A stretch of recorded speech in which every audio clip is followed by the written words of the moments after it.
Hi, my name is Kenzie Friesen and I'm a postdoc scholar in the Sport Injury Prevention Research Center.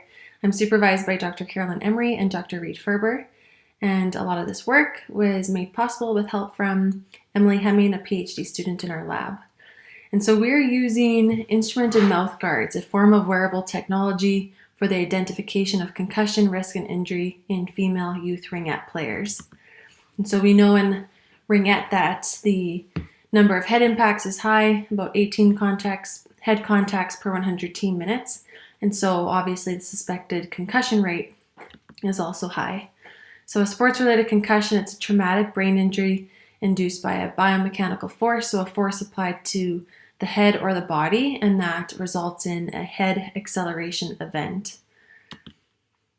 So while we can sort of guess at what the mechanism of injury is in a lot of cases, being able to measure how the head is moving in response to these contacts is really that missing piece.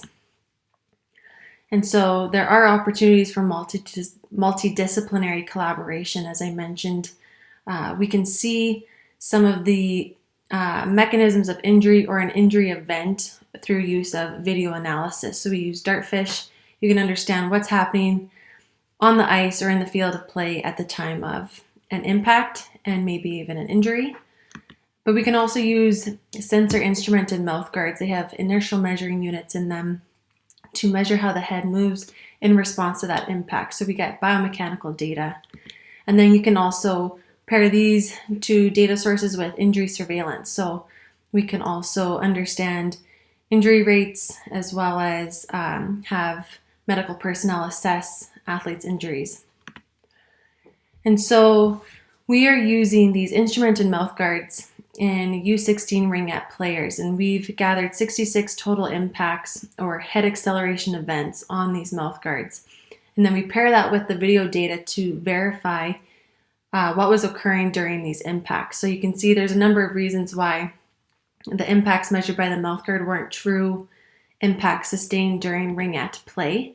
And so once we video verified them, we had 37 impacts left. You can see 14 were direct to the head and 23 were indirect impacts to the body.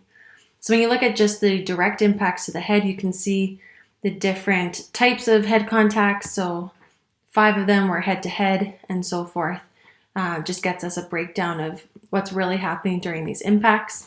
And you can also look more closely at the biomechanical data. If we break it out direct and indirect impacts again, we can see that the accelerations are a little bit different. These aren't statistically different. However, this just gets a look at the inside biomechanics occurring during these impacts. And so we have plans to roll this out in other sports. We're able to assess the biomechanics related to injury, and then we're also able to see those injury mechanisms on video to inform sport practice, training, and policy. So a lot of acknowledgements here to make note of. Thanks for listening and have a good day.